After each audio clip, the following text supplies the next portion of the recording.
Today, we're going to be talking about athletic performance, how to optimize it, simple tips that you can do, making sure that you can enable yourself to improve your athletic performance, a little bit in terms of how to recover quicker afterwards. Definitely want to hit on different topics here that are going to help you boost your athletic performance. It's not just making sure that you are in the gym harder or taking this one magic supplement, even though there are some supplements that you can do to help boost performance. There's a whole pattern of your lifestyle that you want to change, and we're going to kind of go from waking up to your supplement pack to your post-workout routine to help that athletic performance click even more. So first of all, everything starts with your foundational things: your sleep and your stress reduction and your diet. We know that that's the given. So we know that athletic performance has been proven if you're getting more than 8 hours of sleep. We know that if you're getting 10 hours of sleep, that actually may be optimal for having the best athletic performance. This has been proven time after time after time. And this should hopefully be done for a period of days before, especially if you have a big athletic competition coming up. That is the first thing that you want to be doing. You need to find the right diet for what works for you. There's no specific criteria for what you need to be doing. We know that you want to make sure that you're getting a certain amount of protein, usually 1 gram per pound, or discuss that with your nutritionist or your trainer. Post your workouts, you want to make sure that you have a diet that's providing you the macros that you need and works best for you. We know that when you're in ketosis, if you're into a keto diet or you're fasting, that there is not documented improvement in a short athletic performance. We know that if you are in an endurance sport, it may then provide you athletic benefit. Some of the things you hear out there, the data is not there yet. There's a lot of data that's equivocal or disagrees with each other, but more of it's leading to the fact that in a short-term athletic performance or in a short event, it probably may be detrimental to you unless you have very specific and you're being very detailed in how you're eating and your protein intake and so on and so forth. So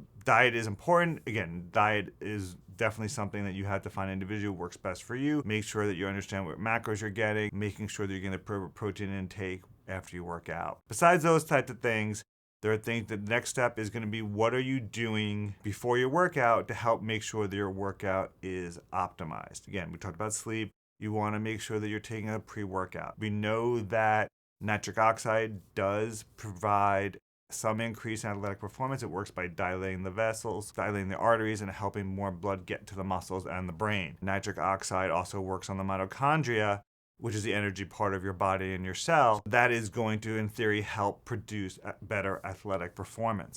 So nitric oxide, you want to try to get it through a nitrite or a nitrate. If you can't get access to either one of those, you want to do citrulline or derivative of watermelon extract to get the most benefit. If you're getting arginine just does not get metabolized as well, and you're not going to get the same type of benefit. Some people prefer doing something like a beta-alanine before a workout. That may or may not help athletic improvement. In some cases, you do not usually want to be fasted before a workout. You want to be not fasted, but having a long fast before a workout or athletic performance.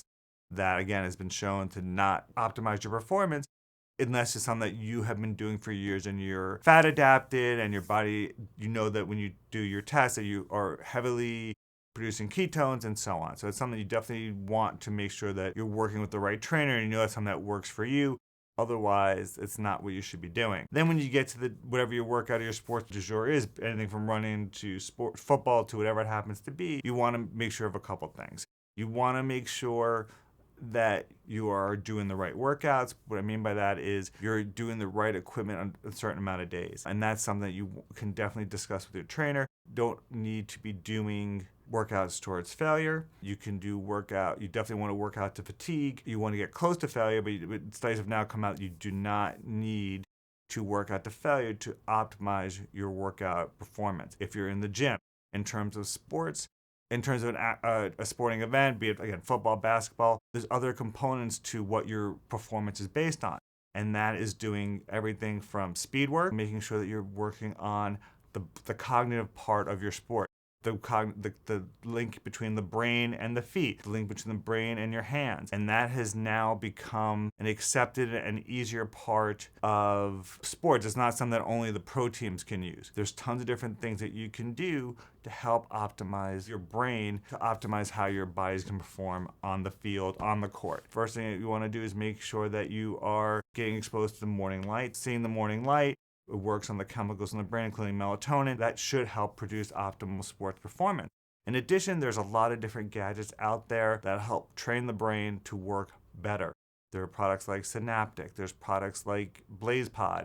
These are lights, I guess, for lack of a better way of putting it, where your brain needs to react. Initially, it's just like a game like Simon when you're 5 years old, where you're sitting there trying to make sure you remember the pattern, making sure that you can react, increasing your reaction time. And then as time moves on, you can then take those skills onto the field, the court, and it'll help with your focus. It'll help with your brain training, and things will become second nature. And that's what you want when you're in a highly competitive sport, that you want to make sure that you're able to do things without having to think about it. You want to see something, you want to be able to react to it, and then your whole body's going to know exactly what it needs to do. And that's what you can do with these light trainings. Other could be done just do specific workout. You want to optimize specific sports performance, but it's not just the muscles, it's working out your brain and make sure your brain understands, make sure your brain can do these things as second nature. And again, your brain is one of the largest muscles in your body. You need to make sure that it's working for you. In addition, we're talking about brain function. One thing you want to make sure you're taking is make sure you're getting creatine, about 5 grams of creatine monohydrate a day. You want to treat your brain nicely. You want to make sure that you're not just developing your biceps, you're developing your brain. Other things that help with developing the brain health, hyperbaric is great for helping with the healing. It may actually help with neuroplasticity as well, which is the connection in the brain. Those are things that you can definitely do. Other things you can do is red light therapy as well. Red light therapy, especially near infrared and infrared, are frequencies of light that can definitely help with brain function, brain healing. You can do this through a panel. There are now red light wraps and helmets as well. They may help your brain not only perform better on the day of your event, but also help with healing afterwards. Other things you need to be aware of in terms of optimizing your sports performance is what you are doing after you're working out, after you're on the field, and that's recovery. Nitric oxide is going to help with recovery. We know cherry extract is going to help with recovery. We know that curcumin may help with recovery if you're into the supplement type of regime. There are also now other things that you can do to help your body recover quicker. We've talked about hyperbaric therapy. Cold will definitely help decrease inflammation. You just don't want to do being cold the same day that you're doing a heavy anabolic workout, because it will decrease your muscular hypertrophy. And then we're going to talk about things, again, if you're a professional athlete, disregard this last statement because they're banned in your sport. You can be using things like peptides to help optimize performance. BPC, GHK, TB4, TB500, all great for recovery and decreasing inflammation, helping muscle building. Another great peptide is something called MOTS-c. We're going to do a specific video just on that. MOTS-c is now they call it exercise in a pill, or it's what's called an exercise mimetic, meaning that it simulates exercise.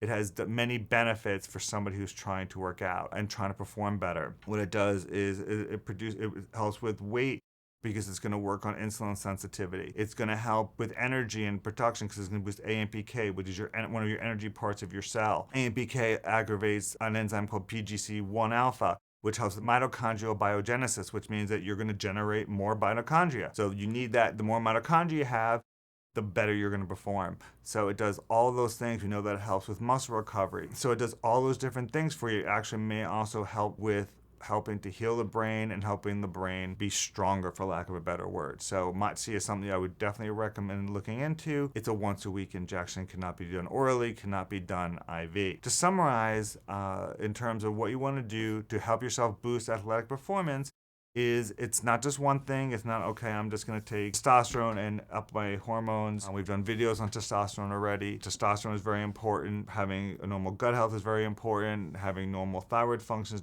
very important. We're going to do separate videos on those as well. It starts from how much sleep are you getting? Are you getting good quality sleep? Are you getting the deep sleep you need to help your hormones maximize and help your body recover? Are you exercising all parts of your body? It's not just going to work those biceps. Are you working the brain? Are you making sure that your gut health is important? Are you recovering the right way? Are you doing all the things that you can do legally to help optimize your athletic performance? Are you using the new tech that's out there? Everything from hyperbaric chambers to red light therapy to BlazePod to FitLight. All these different things are out there now to help you boost your athletic performance and help your body recover and to do the best that you can. If you like this video and want to hear more, please like and subscribe.